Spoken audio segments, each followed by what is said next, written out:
channel for the Wednesday Night Hump. I hope your week has been going good so far. I am so glad to have all of you here as always. Let me make a little adjustment here of my lighting and see where I'm at here. Before we get started, while I wait for more people to show up in the live stream, I'll make my adjustments if you don't mind. I hope you guys are doing well out there. So glad to be here this evening. Um, Tonight is going to be a little different. I usually talk about. Recently, I've noticed that I've been talking a lot about industry things and also a lot of declines in the industry that have been occurring. Closing of record stores, closing of recording studios, things of that nature. And I thought tonight maybe I would get back to basics with a talk tonight. A subject tonight to touch upon. Um, Ben Allmark in the house. Hey, Mike. Hey, everybody. Hope it's hot and humid for y'all as it is for me. No, actually, here in Amsterdam, it's warm, but it's kumori, which is Japanese word for cloudy, and it's pleasant. It's actually kind of beautiful. I took my dog for a walk in the park this morning, and it was really lovely. Greetings from Athens, Georgia. Now, I think there is your humidity there. Ben, I think there's plenty there in Athens with Denver for sure. um, yeah, I want to take a little turn tonight, go in a different direction. It's bad humid here. Yeah.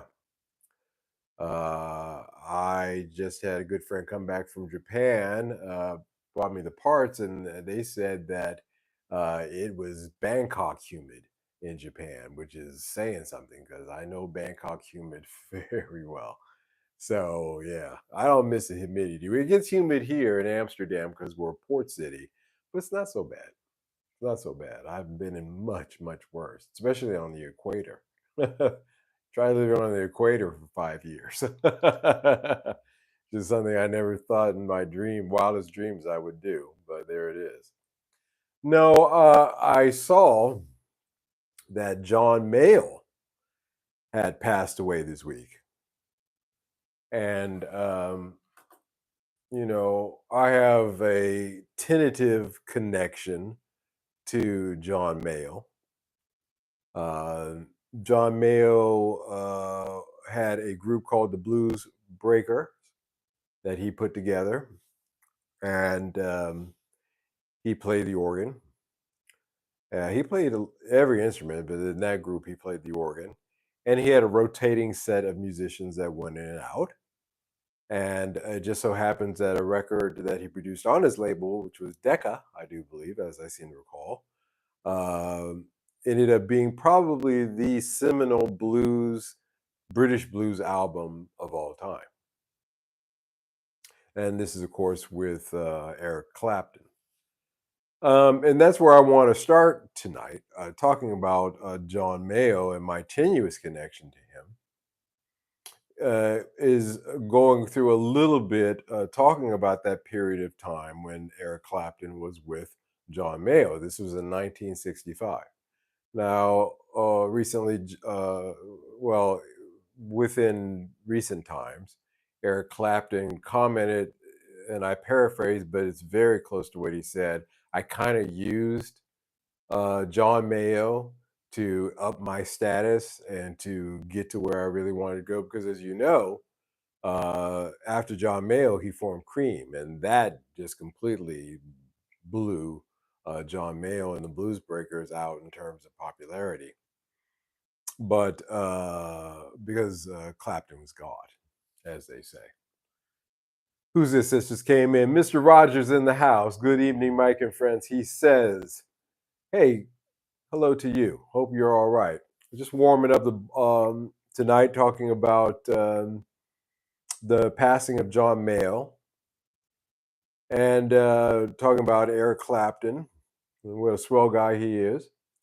In 1965, Eric Clapton was the new guitar player, and the Blues Breakers began attracting considerable attention.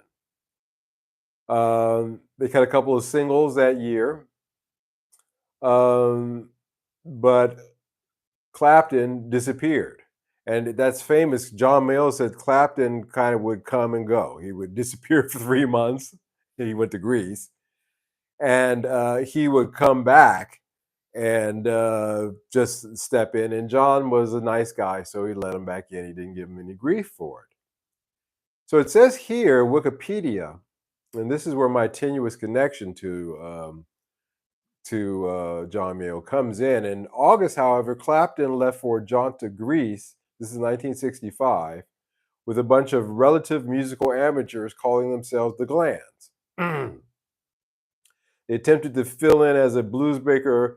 Uh, Now, John Wilder, John Slaughter, and Joff Crevett attempted to fill in as bluesbreaker guitarists, but finally Peter Green took charge. Now, this Wikipedia entry is not correct in that at all. My guitar teacher in Japan is a guy named High Tide was a guy named High Tide Harris, and High Tide Harris filled in during this period, and there was no problems, no issues at all. As a matter of fact, over the course of time in the 70s, he would go float in and out and have a very close relationship with John Mayall. Matter of fact, he told me a story about John Mayall. He said he was sitting there backstage and John Mayall had a toothache, and he reached in his mouth and he pulled the tooth out himself with his fingers. And High Tide Harris said, I've never seen any shit like that in my life. Now, there's another story out there floating around about Michael Jackson's producer, God, the songwriter. What was his name? I can't think of his name right now. Doing something similar to us. So I guess with you British guys, you're your own dentist. But High Tide is a Hall of Famer in the Blues Hall of Fame. Um, Interesting, like my uncle Carlton, and he filled in during that period, and he has many stories and you don't hear any mention of him at all in this Wikipedia, and so it's a little disappointing to me because I went to go read this and I said, hey, wait a minute, that's not right. Wikipedia is famous for not being exactly correct. There are some things that need to be corrected in this entry, but when I heard that he passed, I was I thought about the stories that High Tide told me about John Mayall, and I felt like I knew. I never met the guy, of course, but I felt like I kind of knew him in a kind of indirect kind of way. So that's uh, led me to tonight's topic. Actually, I said, well, one of the reasons is because I wanted to get back to basics. I want to talk about guitars and guitar players.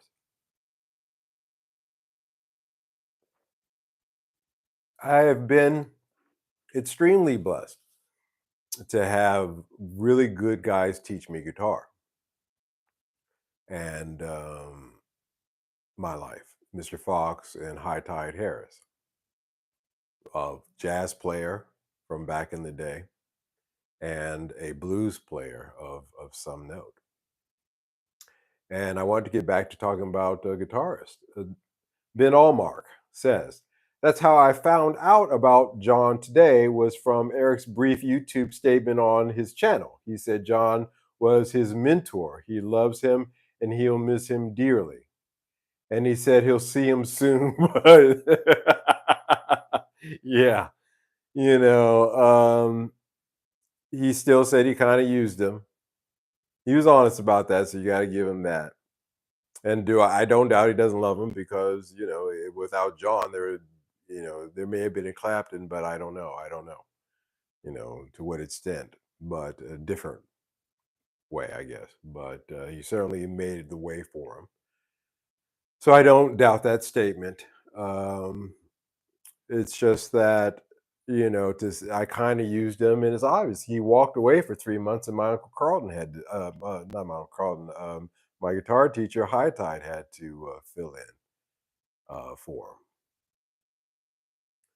That's the kind of teachers I've had, by the way. I've had guys who filled in for Clapton. No shit.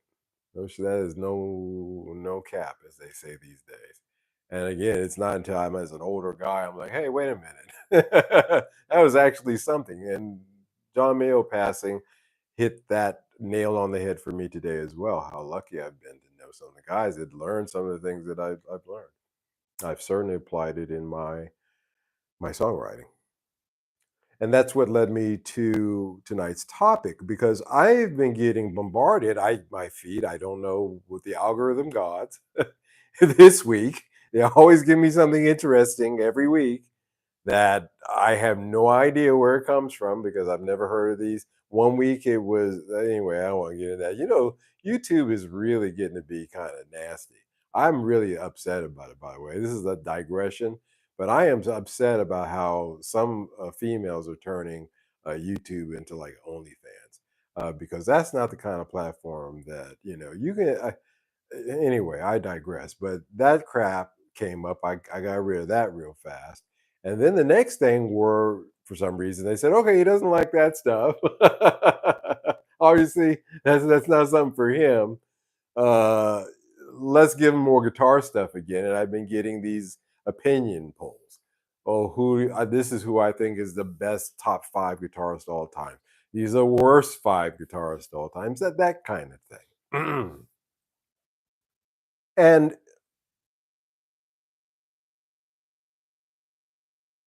I never ever thought in terms of best or worst because that's so subjective.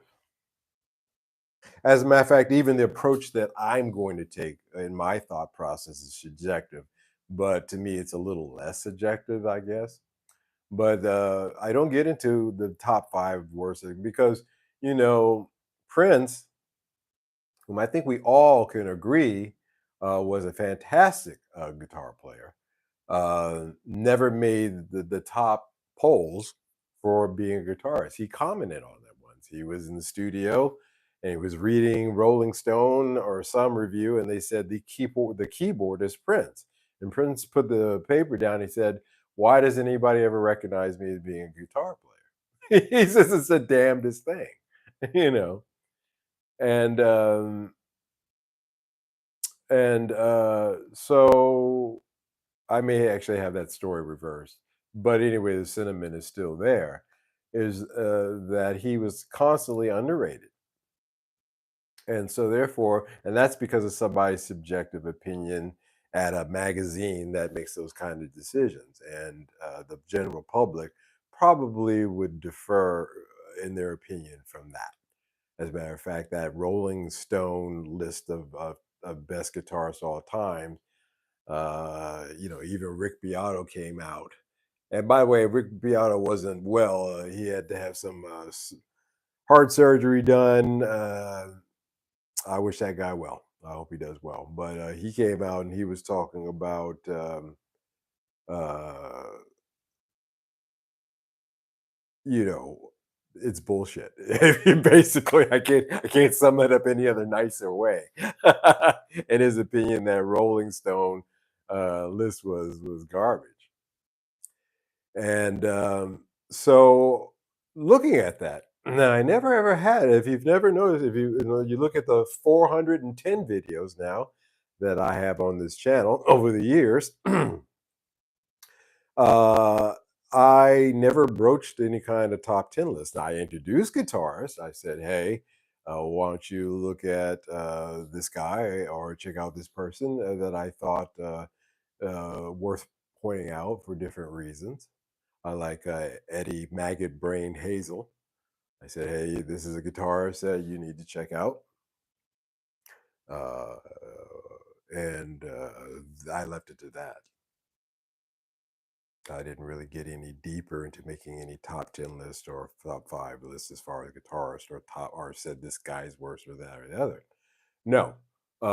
Actually, to me, let me go over here to my notes. Um, to me, there's a delicate balance between technical acrobatics and creative songwriting. I'm a songwriter, I'm a producer, writer, artist of my own right. And of course, my viewpoint is always going to be skewed more towards the songwriter as opposed to the technical player. Um, you know, what is that the king said to Mozart? Too many notes.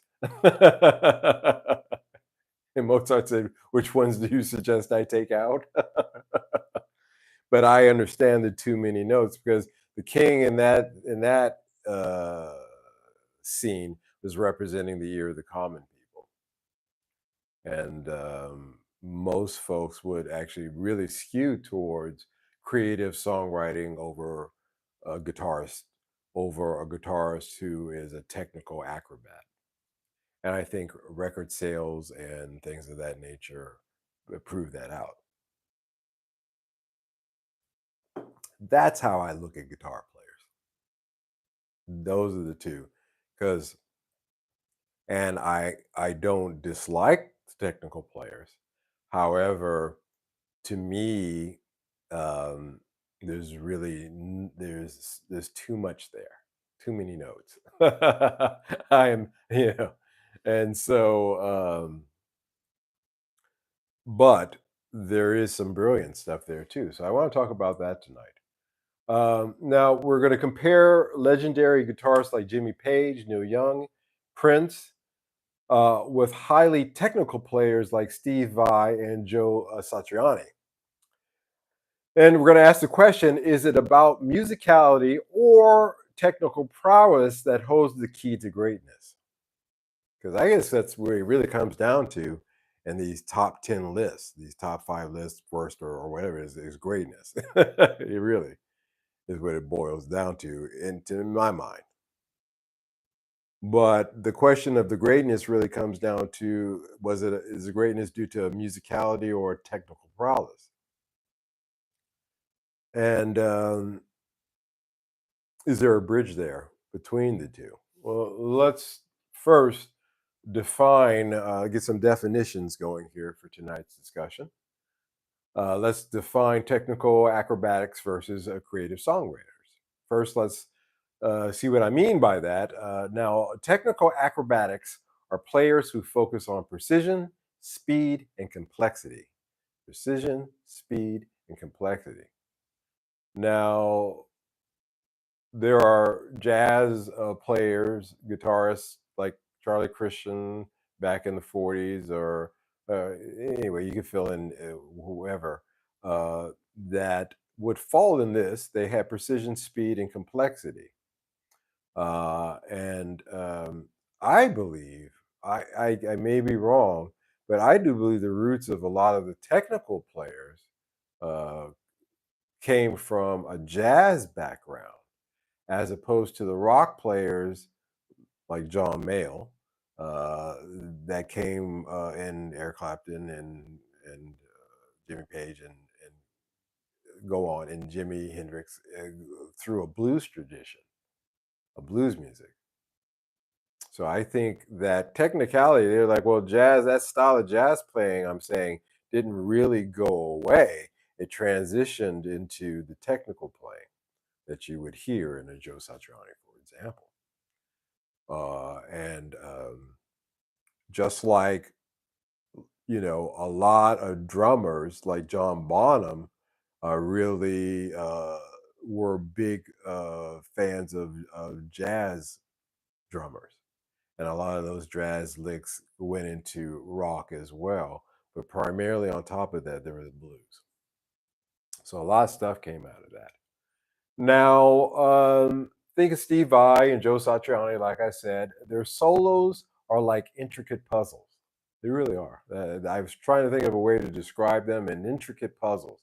Because if you listen to them, and I was today in preparation for this, listening to some of the albums and some of the music to talk about this, intricate puzzles. Because I'm like, well, that's something. Especially when you watch YouTube videos, full of impressive feats that can leave your jaw on the floor. Really, really seriously. On the other hand, creative songwriters like Jimmy Page, Neil Young, I'm going to throw. I wanted to try to reach around.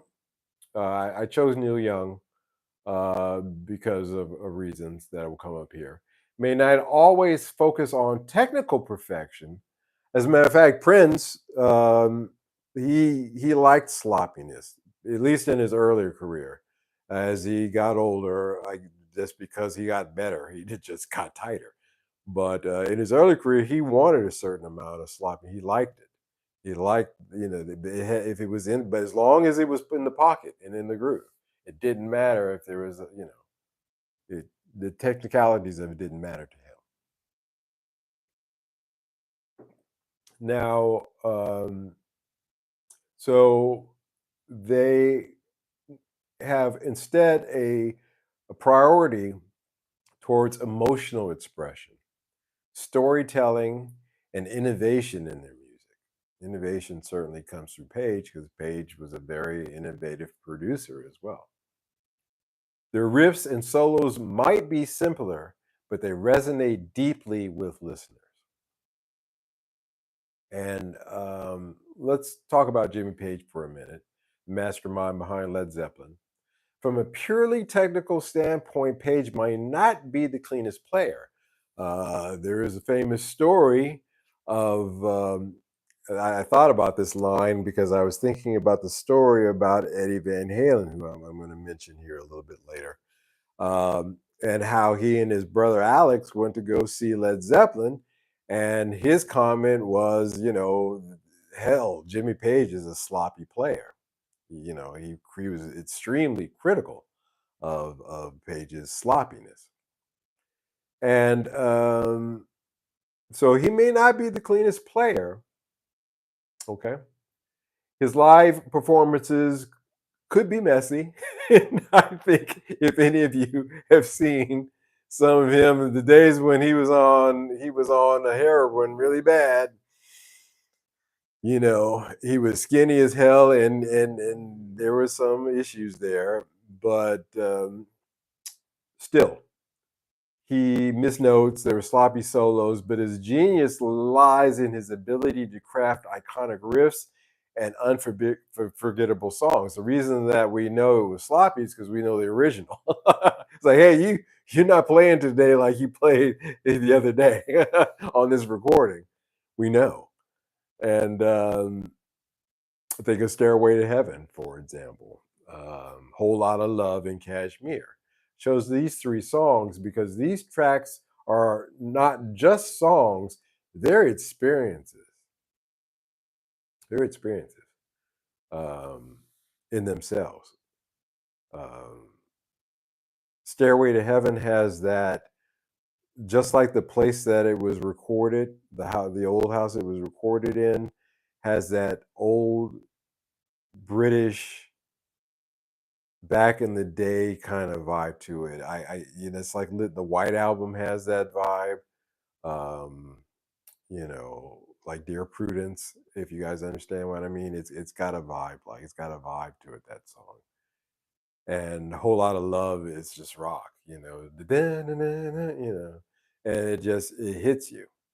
And of course, Kashmir, because of its Middle Eastern influences. Um, Page's use of innovative recording such as techniques, such as backward echo and multi-tracking, set him apart. His ability to blend different genres like blues, rock, folk, and even Middle Eastern influences there in Kashmir created a rich, diverse soundscape that still captures listeners today, in my opinion. Um, and So the creative song, right? The creative producer, who's also a guitarist, who used his guitar much like Hendrix did in a way too. You know, although Hendrix wasn't a sloppy player like like like Page was, but using the guitar in ways that at that time hadn't been thought of as the sonic landscape of guitar really opened up during this period of time because of these kind of guys. Neil Young was described as a basic player. That's how he's a basic player, sticking to straightforward chords and simple solos. But again, his strength lies in raw, unfiltered musicality. His songs are deeply personal and filled with emotion and authenticity. Heart of Gold, I was listening to, Old Man, Cinnamon Girl, which I like, showcases ability to connect with listeners on an emotional level. His guitar playing might be simple, but it is profoundly effective. So again, it's the songwriting. In this case. So we've moved from the studio whiz to the songwriter, uh, who can demonstrate his approach uh, to writing and recording that are both simple and complex. It has sonic complexity to them too. And so those are two types of guitar players. The third one is Prince. Prince is a unique case. He's a virtuoso who balanced technical prowess with boundless creativity. His guitar skills were phenomenal, and he could easily hold his own with the most technically skilled players, yet he never let his technique overshadow his songwriting. Now, I do believe that about Prince to a certain extent. I think that he could hold his own. He's not a player like Satriani or anything. I'm not saying that. What I'm saying is that he had the chops to to play whatever style he wanted to go, whatever direction he wanted to go. And I just think that he would just consider that style, that technical style of playing, just one tool in his toolbox, which just shows his genius. His guitar skills were phenomenal, and he could easily hold his own. Um, and his music was a testament to his ability to blend technical skill with emotional depth. This is the to remove from Jimmy Page as the Wiz um, studio producer, Neil Young as the basic but uh, com- complexity to his music guitarist, and Prince, who dealt with layers of emotion, not just through the way that he played, like his guitar solos, or but also through his lyrics and the other instruments that he played. His guitar solos were not just displays of skills, they were integral parts of his songs, adding layers of meaning and emotion. And I pretty much think that that covers the three types of guitarists that I consider to fall within the category of really being creative songwriters or the creative guitar player.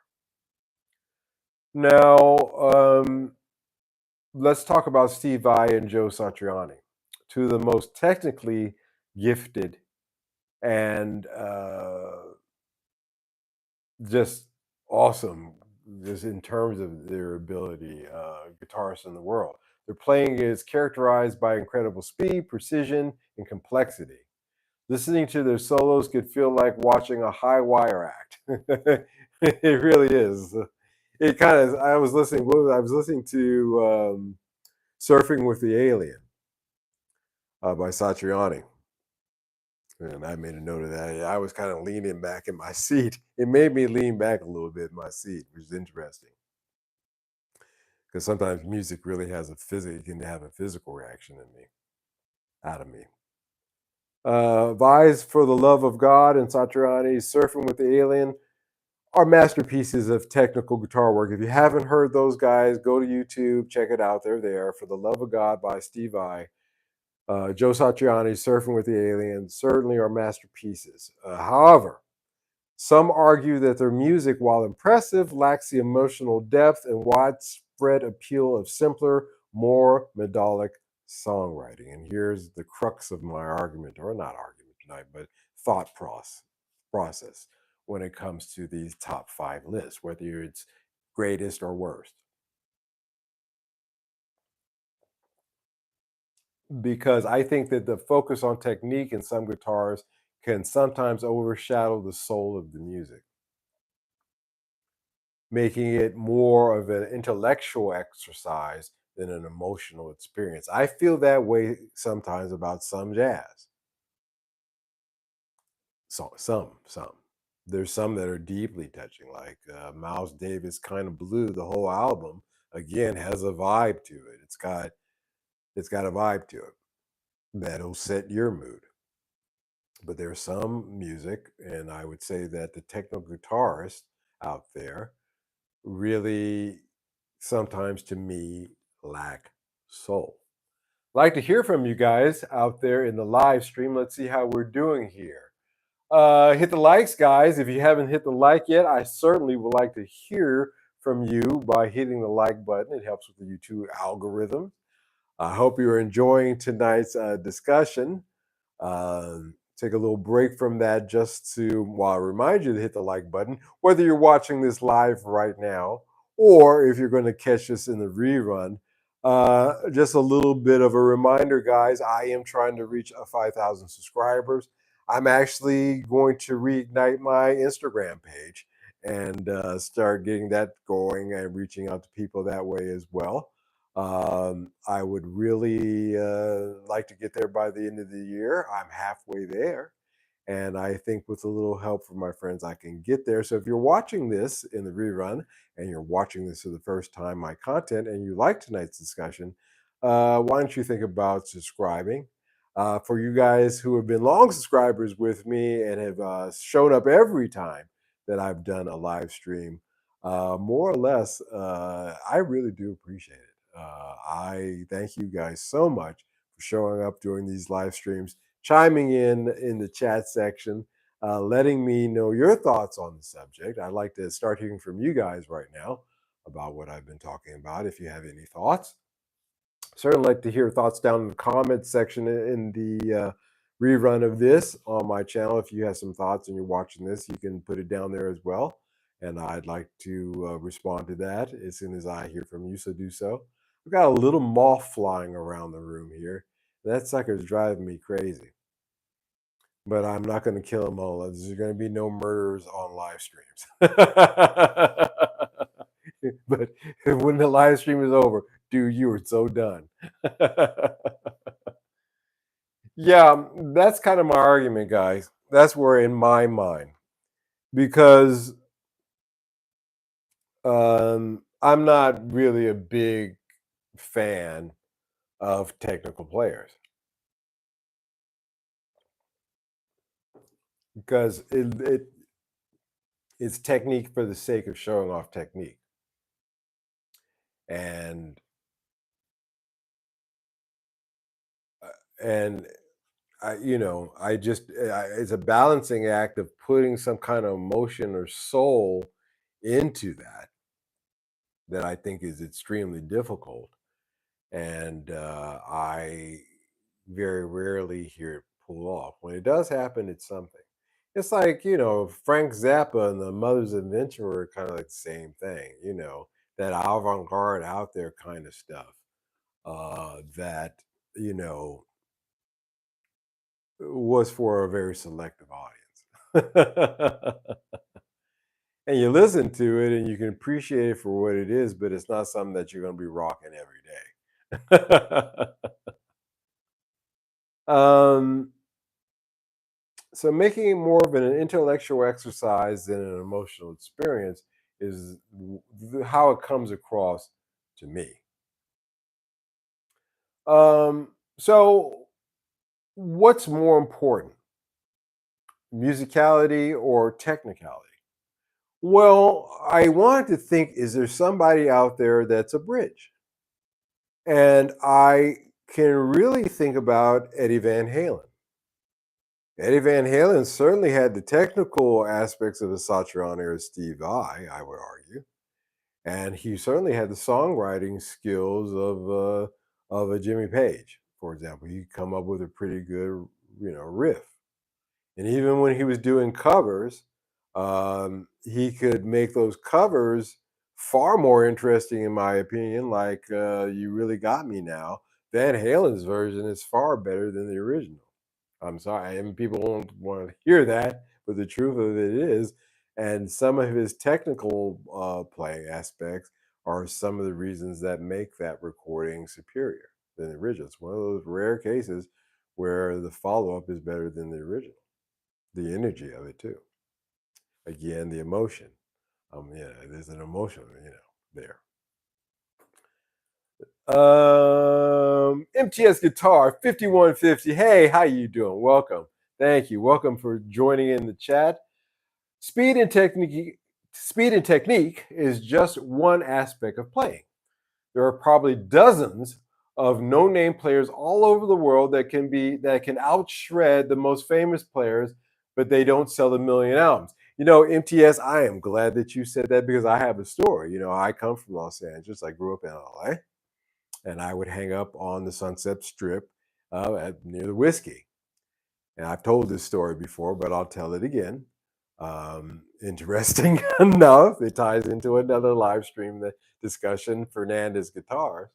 There was this kid, your typical, at that time, guy that with the long hair and, really, looked like he hadn't taken a bath in a day or so, but leaning up against the LA Weekly box. LA Weekly was a free newspaper that they gave out in LA, and they used to have these news boxes, and you could just open up the lid, take a free LA Weekly, and go about your business. He was leaning against that box, and he had a Fernandez guitarist, one of the ones that was battery operated, and had the little speaker in it. And me and I don't know who I was with, some girl. We were walking up there. We were on our way to another location on the strip. I'll keep that part of the story out. But we're going by across the street from the Whiskey. There's a liquor store there, and this dude was shredding better than anybody I have ever seen in my life. It was actually just to stand there and witness it was something. Like, dude, this dude was a fantastic player. And yes, correct. There are dozens of no-name players all over the world that can outshred the most famous players. And this guy I saw on the strip that night across from the Whiskey was one of those guys. So you're absolutely correct. Absolutely correct. And I might say that standing there in front of him, I've never heard or since seen a Fernandez guitar played that well, especially the one with the built-in speaker. I certainly put $1 in his hat that night because he deserved it. But plus, I'm out on a date, and you want to impress you anyway. He's a generous guy. He's trustworthy. But I digress. But yeah, I know. I agree with that completely. I've seen it. I have seen it in a lot of different ways. And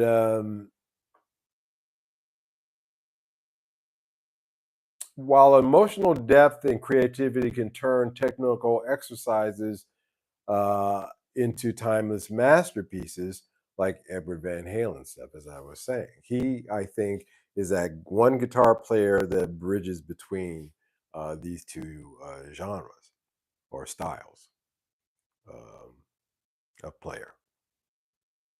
He bridges the gap between the two. That's why love him or hate him, from a purely recording musicality sense, this guy was respected uh, mostly by everybody on every side of the fence. And so we have been blessed to have had in our time somebody who could bridge that gap. And so that, in my opinion, is why I think that Eddie Van Halen is one of the greatest guitar players of all time. And there I made a top 10 list, but I qualified why it's not really a list. It's just one of the reasons why I think he's one of the best. I didn't say he was the best. I said one of the best, one of the most significant, one of the greatest guitar players of the 20th century. Because he could, in my criteria of making that judgment is based on his ability to strand between those two types of players, the technical player and the brilliant studio producer or songwriter. So there was a lot of meat on that bone, as they used to say. Guitarists like Jimmy Page, Neil Young, and Prince show us that you don't need to be technically perfect to create powerful, memorable music. Meanwhile, players like Vai and Satriani remind us of the incredible potential of the guitar as an instrument. The key is to find a balance, using technique to serve the music rather than the other way around. That's my opinion. Say that one last time. This is Mike's opinion on the subject. The key is to find a balance using technique to serve the music rather than the other way around. That's my personal approach towards my compositions, as well as what I look for in other people's compositions. Now, before I conclude, speaking of my compositions, um, I wanted to play you one of mine, just a snippet, guitar solo that I like. It's one of my favorite guitar solos. It's from my song "Down the Rabbit Hole." It's the solo on the Rabbit Hole, "Down the Rabbit Hole" song. But I wanted to bring it out tonight and talk about it because I thought it fit within tonight's discussion. And I'm talking about other guitar players, so I might as well put myself out there as well to be on somebody's best or worst list. But I was watching um, a YouTube video where Brian May was talking about his guitar solo um, uh, or guitar solo approach in general with Queen. And he didn't take from the blues tradition like High Tide Harris. What High Tide Harris says is think of the guitar as a vocal. You're just using extension of the lead or the vocal when you're playing. Whereas Brian May says I look at of it more like an accompanying instrument, like trumpets or things like that.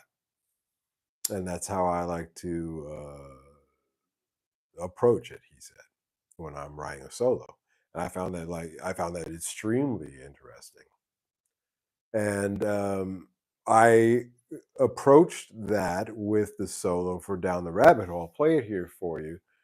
And to talk about, well, I'll play it for you first and then get back to it. So hope you can hear this.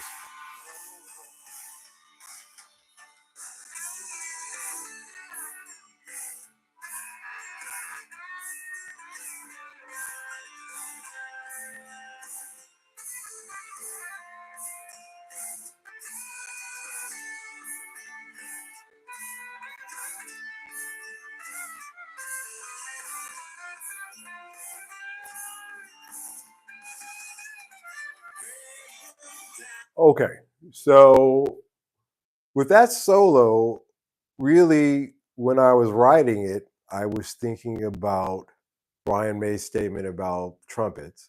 So I didn't want to copy what I had, the melody of the song. I wanted to enhance it and play it in a way like trumpets. Also, I had two versions of the solo where I had a lot of runs. It's running up and down. And there's a lot of technique in there um, at the peak of my playing, to be frank. Uh, but I didn't like it as much as this one. This is the take that I went with because it has the things that I was talking about. There's a little bit of technique in there, but it carries the emotion of the song, and it's actually there to enhance the music itself. It adds another layer to all the stuff that's going on. I got piano, I got acoustic guitar, I got all this stuff going on, but it rides in there, and with very minimum runs in it. And so when I talk about the statement, the key is to find a balance using technique to serve the music rather than the other way around. As a producer, as a songwriter, as a musician, as a player, that's kind of my viewpoint. And of course, that's naturally going to extend out to what I look for and what I'll admire or what I'll find good or not so good. I wouldn't say bad. I don't know any bad, like the worst guitarist. I would never say worst, but not to my taste. So you're to my taste or you're not to my taste. That's kind of where I'm at. There is no best or worst. There are some greatest, certainly. But that's a whole nother pantheon that, again, is subjective, but I have my way of looking at it. And maybe you guys can understand that. Maybe you do too. Maybe you do as well. Maybe you see it that way. But again, in that solo, that thinking approach when I wrote this line, balance between using technique to serve the music rather than the other way around. I was kind of having that kind of conversation in my head when I was writing that, when I sat down to record that. By the way, that was recorded in my studio in Singapore, and that is um, a Les Paul P90 Classic. Uh, Running through, I forget what. I know my Echoplex is in there somewhere, but it's a great sound. That's the sound. That's the sound that came out my speaker in the way that I mic'd it. I didn't do too much of that. But um, just my viewpoint. It's not a good or bad thing. It's not best or worse. It really is a balance. Who can balance the technique that make you go, whoa, and who can also serve the music to make you go, "Whoa, look, that's a tune," or that song took me somewhere. You know, some of that technical music, it doesn't take me anywhere but to the hospital for my migraine. I'm sorry, it gives me a headache. Um. Anyway, that's my thought on the art of guitar playing. I wanted to get again the discussion tonight away from the woes of the music industry and get back to talking about the music and play a little bit of mine here and give you a little bit of background, my thinking behind what I do, and also why I don't do best or worst lists. Remember, the best guitarists are those who can blend technical skills with creative expression. It's always been my goal for myself in writing. It's been the goal of the guys that I admire, I think. And Really, those who can blend technical skill with creative expression, that's kind of and that's a tough road to haul. But it's a great one to it is a great adventure to try to get there if you can. Um, so yeah, I think that's a good place for that. Um,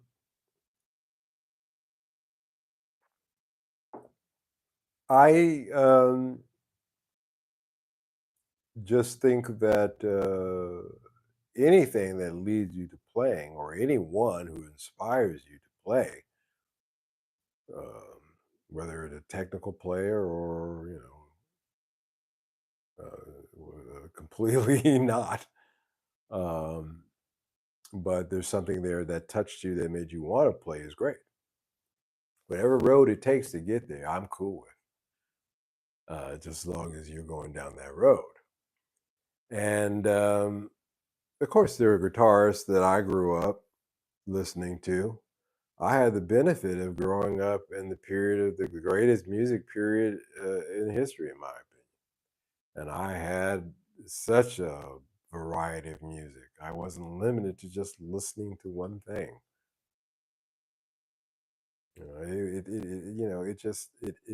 It boggles my mind that there's some people who just listen to rap all the time. That's all they listen to.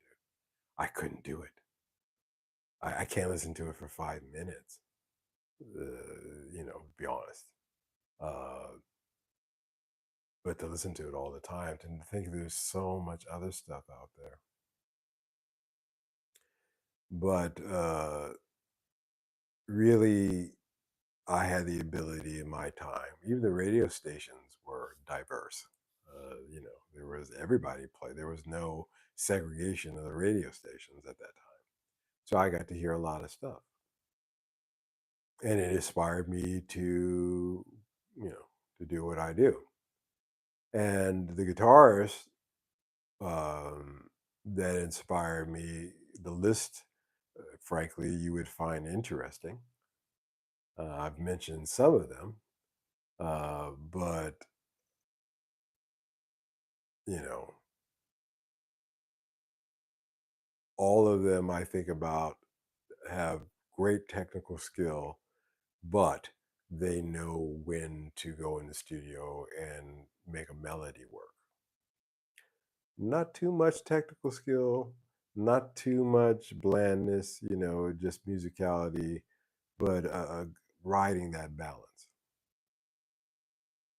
And that is as a music producer is the challenge that I face, that others face, music producers face. And so don't get caught up. I guess at the end of tonight's discussion, I can say don't get caught up in who's the worst or who's the best. Uh, be more concerned about who is it that inspired you and what aspects of them that is it that inspired you and what can you learn from them?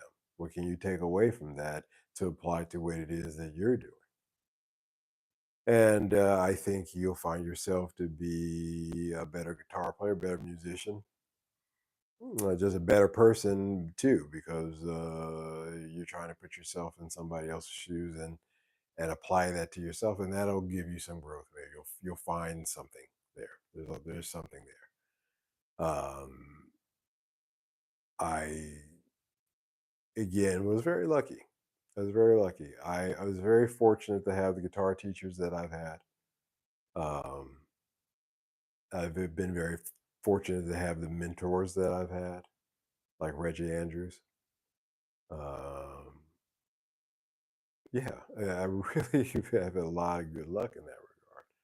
And to be able to sit here and talk about it and my experiences and my thoughts from an experience viewpoint is really a pleasure, guys. I really do so much appreciate you guys always showing up here and taking the time to listen in on my ramblings and my thoughts. So, that's my opinion on the best worst guitarist list. Best not to think of it in those terms. My shipment is the VAT came through, so I paid the VAT on it, but they have not given me a date of delivery.